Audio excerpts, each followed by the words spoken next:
it feels like it was not constructed to make sense, but to artificially put limitations on what knowledge you get.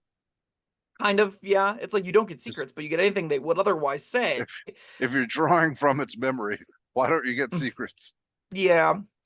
I definitely think that like the rules around this do kind of break the illusion of it. It doesn't feel that sensible of magic.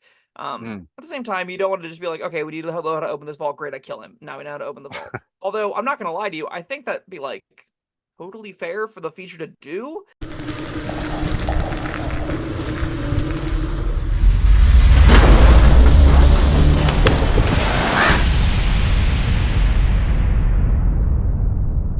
Hello, friends. Robert Pevin here, author of the Caverns Creatures series of comedy, fantasy novels, and short stories. With me is Sam West, and today we're taking another dive down the Bard hole. We are covering the last Bard subclass today, the College of Whispers. Uh, just for the audience at home, taking another dive down the Bard hole. Can you explain any more as to what that is supposed to mean? Are you asking me or the listeners at home? I'm asking you Oh, what you mean no. by taking. It's just where we landed. Yeah, I mean, we can't change course now. We're on the last one. You're right. This is the end of things. So I guess that's what we're The stuck with. bottom of the Bard hole. What? That's see that one makes some more sense. But okay, Only it's in the fine. context of something that didn't already make sense. True. Anyway, I like this college a lot. Actually, I think this is a fun little edgy one. Um, it's for the people that want to play a support but play a rogue the rest of their lives and we're like, well, I don't really want to play a bard, but I want to play a different class, so I'll play a bard flavored rogue. And that's kind of what this is trying to sell. I think it's a novel idea. We'll talk about the execution as we go through it, but Okay.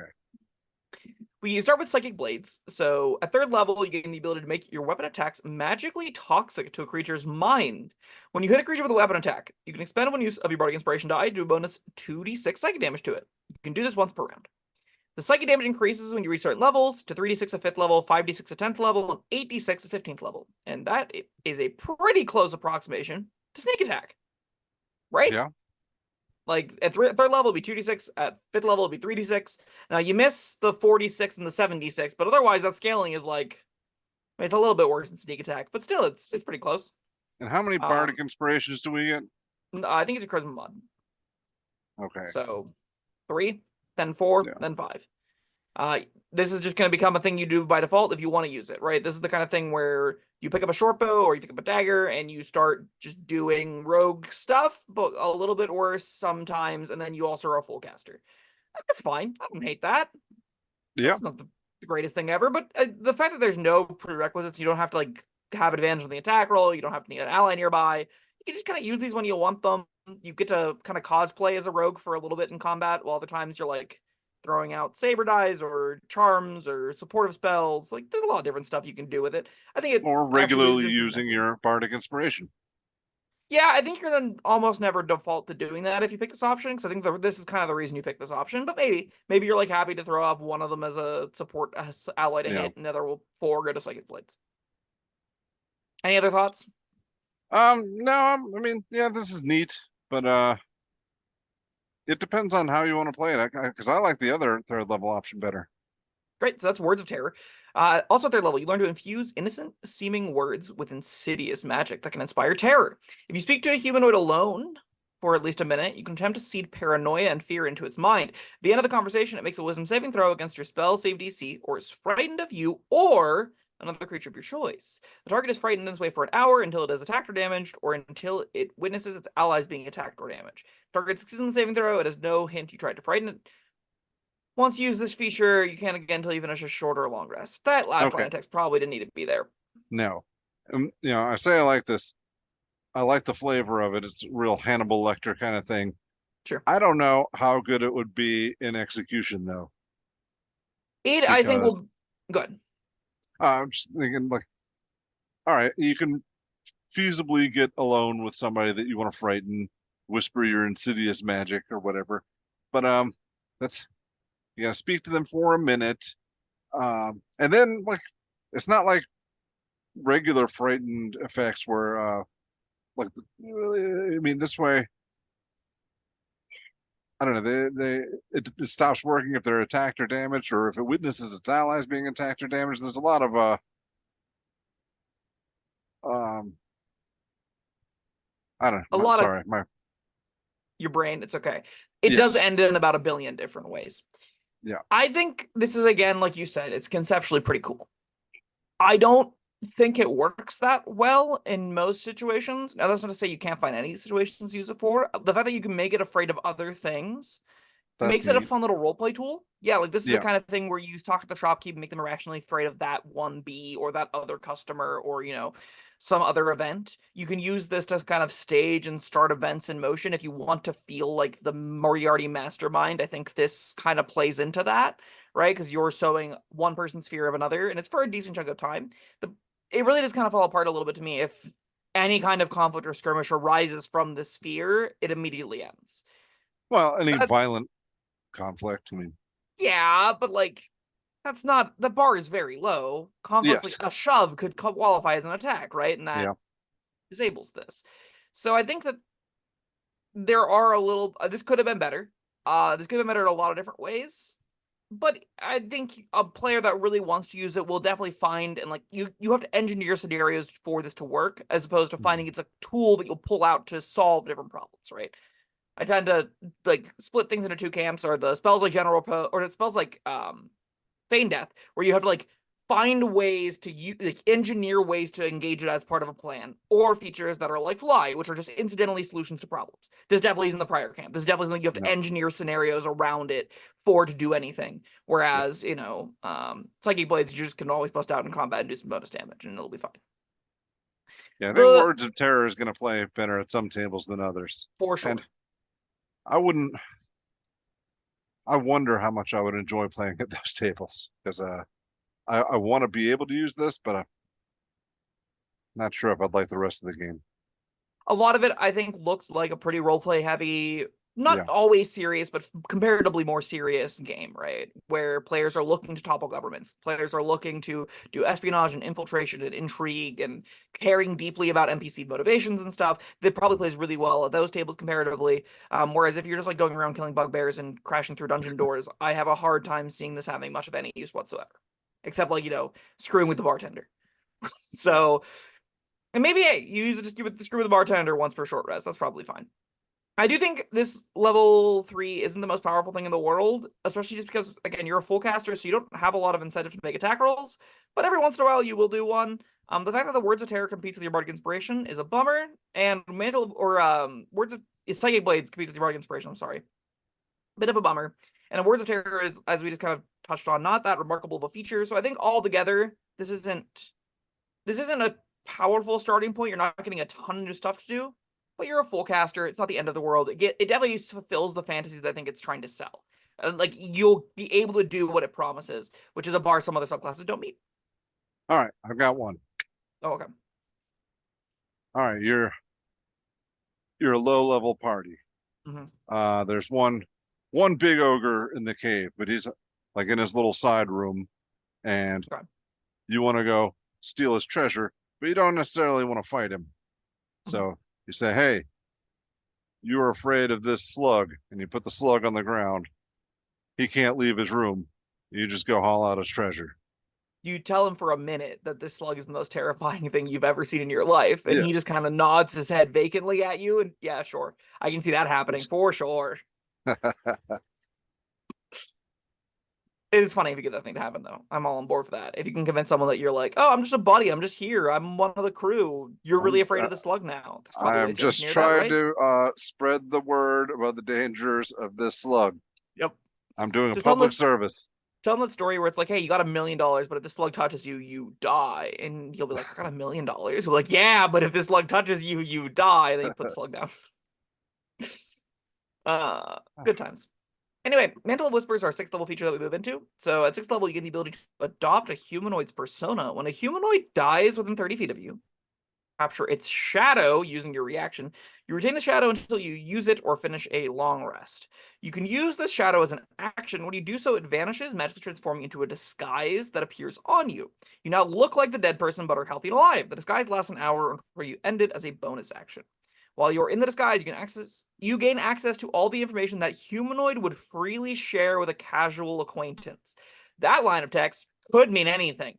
Such information includes general details on its background and personal life, but doesn't include secrets. The information is enough that you can pass yourself off as the person by drawing on its memories. Another creature you can see through the disguise by making a wisdom insight check, contested by your charisma deception check. You get a +5 bonus to your check. Once you capture a shadow with this feature, you can't capture another one until you finish a short or long rest. That's This super feels cool. like kind of cool. It feels like it was not constructed to make sense, but to artificially put limitations on what knowledge you get. Kind of, yeah. It's like you don't get secrets, but you get anything they would otherwise say. If you're drawing from its memory, why don't you get secrets? Yeah. I definitely think that, like, the rules around this do kind of break the illusion of it. It doesn't feel that sensible of magic. At the same time, you don't want to just be like, okay, we need to know how to open this vault. Great, I kill him. Now we know how to open the vault. Although, I'm not going to lie to you, I think that'd be, like, totally fair for the feature to do, just because, you know, it's within line of this bard's concept. You're invading the mind and stuff like that, and it gives you a neat little toolbox option to say, well, we need to get in, or we need to find the location of this thing. This person's not telling us. I guess it's the bard's up, and then you do the dirty, and you get to know where you're going. It lacking that utility is genuinely kind of a bummer, and does make it a lot more narrow. And this, I mean, I feel like a lot of this can be like replicated with a disguised self and a read thoughts or detect thoughts Yeah, rather. and the person doesn't have to be dead. Yeah. Right? Like, that is genuinely a much lower bar to clear, knowing that you can just look like the person and have read their surface level thoughts for a long enough time to just get the gist of them for you to be able to, like, pass off as that person for a while. I still think this is a pretty cool feature. I think, again, we're seeing, like, this will line up really well at some tables and a lot worse at others. I don't see there being a lot, like, this all specifies humanoids, so in the upper tier play, I do think this is going to go conceptually worse and worse and worse. You can't, like, pass off as a giant, you can't pass off as a dragon or anything like that. You can't pass off as a mind flayer or other monstrous creatures that are sentient, right? Like, that's going to be a little bit of a bummer as you continue moving upward in the game. But in the low tiers, again, at, like, 6th level, you can probably, at the tables that are caring about the roleplay stuff and are trying to topple governments, I could see this being a real tool in your toolbox. But again, it's something you kind of have to, like, I have this, I want to use this, let's make a plan that uses this. Yeah, Not this so more much than I words of stumble into terror, it. even like Yeah. you. There are going to be very few times when you stumble into this being useful, I mean, and it's gonna be, fewer still where you can't just do detect thoughts and a disguised self and get the same effect. I think a lot of the time it's gonna look like, oh, we're at a kobold warren or whatever, and oh, we killed that. No, it's cool. I'll just be a kobold guard and escort you all in. That's where you would stumble into it, and I still find that to be like, that's all this Is it does. is a Okay. kobold humanoid? Yep. Thought I it was think like so. I forgot what Dragonkin I are no thought it was. longer in this game to my knowledge. Ah. That's a 3-5. Oh man, I'm gonna get all my editions mixed up, and now I've got the new version coming. Oh yeah. It's basically this one. I don't think the differences are that meaningful, to be honest with you, but that's okay. 14th level, we move forward into Shadow Lore. So at 14th level, you get the ability to weave dark magic into your words and tap into a creature's deepest fears. As an action, whisper a phrase that only one creature of your choice within 30 feet of you can hear. The target must make a wisdom saving throw against your spell save DC. It automatically succeeds if it doesn't share a language with you or can't hear you. That last bit I find confusing, but sure. On a successful saving throw, your whisper sounds like unintelligible mumbling and has no effect. If the target fails the saving throw, it is charmed by you for the next 8 hours, or until you or one of your allies attack or damage it. It interprets the whispers as a description of its most mortifying secret. While you gain no knowledge of this secret, the target is convinced you know it. While charmed in this way, the creature obeys your commands for fear that you will reveal its secret. It won't risk its life for you or fight for you unless it was already inclined to do so. It grants you favors and gifts it would offer to a close friend. When the effect ends, the creature has no understanding of why it held such a fear. Once you use this feature, you can't get until you finish a long rest. Well, an 8-hour charm's not nothing. It's true. It feels like they really were gun-ho with the stopgaps on these, right? You must not know their secrets. Yeah, and I don't like if I'm gonna be a whispers bard, I want to know the secrets, right? Like Right. if an archetype should be getting the secrets, it should be, the charisma caster that like is probing. You could reflavor this as the most gossipy, horrible busybody person on the planet, right? The horrible old crone that sits in the corner and tells horrible stories to her friends about other people, and they literally take psychic damage from how much she knows and how much control she has over their environment. That's a fun way to flavor this, but it just doesn't work because all of the secrets are not actually gained. You just make people think you know their secrets, or you learn everything about them except their secrets. And it's like, but You learn what? everything about them that everybody else already knows. Yeah, like that I doesn't want this to seem. be Varys from Game of Thrones. Yeah, right. It's. I don't know, man. I don't know. 8-hour charm is fine. It's an action. It doesn't take concentration, and it doesn't break if your companions and allies damage its allies. It only ends if it damages You know, it. So hypothetically, you can use this to keep the big bad off of you-ish, and maybe get them inclined to not attack your buddies. I could see that being a course of action this could do. I imagine there's probably some neat, powerful stuff here. But for a feature being called a Shadow Lore, you not learning any information I find really baffling. Like, that's just, the name is kind of lying, right? yeah. Um, I guess the lore is shadow. It's lore you don't actually know. It is projection of well, everybody information. has that. Yeah. I mean, I this is what Charm Person is a first level spell. mm, this How is anything. huge? This is closer to Charm Huh? Monster, right? Okay. Fair What's difference. yeah. What's Charm Monster? Like a 5th level Uh, spell. Let me fourth double level. check. One of those two. Yeah, sure. Uh, 4th level. Also no concentration though. And Yeah. yeah, it makes the whiz save as advantage. So it has advantage on the save if you're fighting it. So it doesn't have advantage on this save if you're fighting it. And then if it fails, it's charmed until you or your companions do anything harmful to it. Why is that different language than this? God, I wish I don't language know. was consistent in this game. God, I hope they Well, get some language perhaps it consistent will in the be. next one.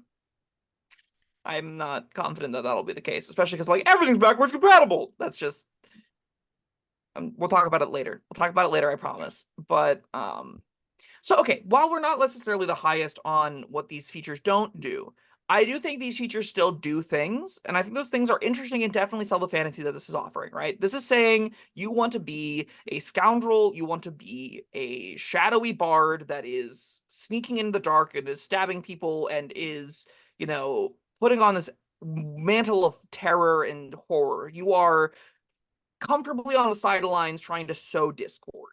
I do think this gives you tools to do that. And I think it does it in some pretty edgy, dark ways that characters that would want to, like people that would want to play this option are probably looking for. I would not be disappointed, I think, to play this character, namely because it's a bard, it's full caster. I can also attach all of the features that I want to it. Magical secrets lets me grab warlock stuff, grab wizard stuff, grab sorcerer stuff, whatever I want. So you can build your own dark edgy character with this. And I think it will be a serviceable enough time. I think you'll have a good enough time playing this kind of character. I just don't think it's like particularly powerful. This is probably like a C. Like it's fine. It does some cool stuff. You will feel like you're doing the fantasy. You're just not doing. Again, Shadow Lord being an equivalent to Charm Monster is kind of a bummer. Mantle of Whisper being a little bit hard to use, but still like cool. It's not great. Whisper or Words of Terror is a little bit hard to use, but again, you could find scenarios where it's useful. And Psychic Blades as a feature is like, yeah, it's probably worse than full casting, but you'll do it sometimes. It'll help you be the assassin in the night that you're looking to be sometimes, right? Yeah. If that's what you're looking to be with this. All right. Let me pose this question to you. Mhm. Charm Person, Charm Monster, Detect Thoughts, Disguise Self. Did I forget one? Whatever. What do these all have in common? They're all bard spells. Yes. Like most of what you can do here, any bard could do at, before these features come online. You do them better though, right? Like Yeah. undeniably, this archetype does do all of those things better, right? Mantle of Whispers giving a +5 bonus to the disguise makes it very consistent. You can, with Words of Terror, do something that none of those spells otherwise can do. Shadow Lord, yes, looks like Charm Monster, but it's in addition to that. You don't waste spell slots on it. You just have this effect. It lasts 8 hours instead of 1 hour. So there are some other Yeah. scenarios where it is useful, where maybe Charm Monster falls off or something like that.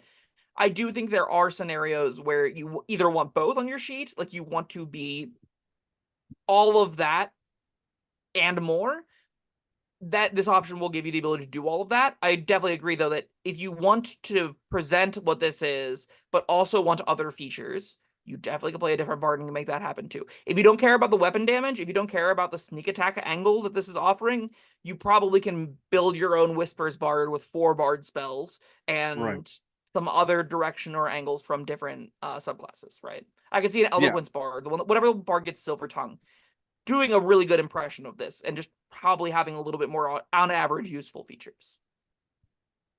Yeah, I'm not impressed. But yeah, C sounds fair. It's very average. Again, Yeah. I really do think you can play this and have a good time with it. I just Oh, don't. I wouldn't absolutely. expect it to be powerful. Just think you're really gonna have to hunt for ways to use like Words of Terror or no wait the Mantle of Whispers. Yeah, doing disguise stuff. Like you said, you don't have to kill a guy to do that. That's It's yeah. kind of Anyway, that's part of the fun of it, right? Is you yeah. get to try and engineer these convoluted, messy plans that okay, we murder the guard, I become the guard, we have exactly an hour, and then you have a Mission Impossible timer ticking down. That's fun. Yeah, see, but if I'm the Whispers Bard, I want my whispers to drive paranoia into this guy so he kills that guy for me. And if you do that, it ends with things like Words of Terror, right? Like that's a little bit of a bummer. Yeah. For sure. So I want Various meets Hannibal Lecter. That's my Sure. Whispers Bard. All right. Where are we? All right, I guess we're done. That was Whispers Bard. Thank you, Sam, and thank you everyone for joining us. Let us know your thoughts down in the comments below. Like and subscribe, and we'll see you next time. Goodbye.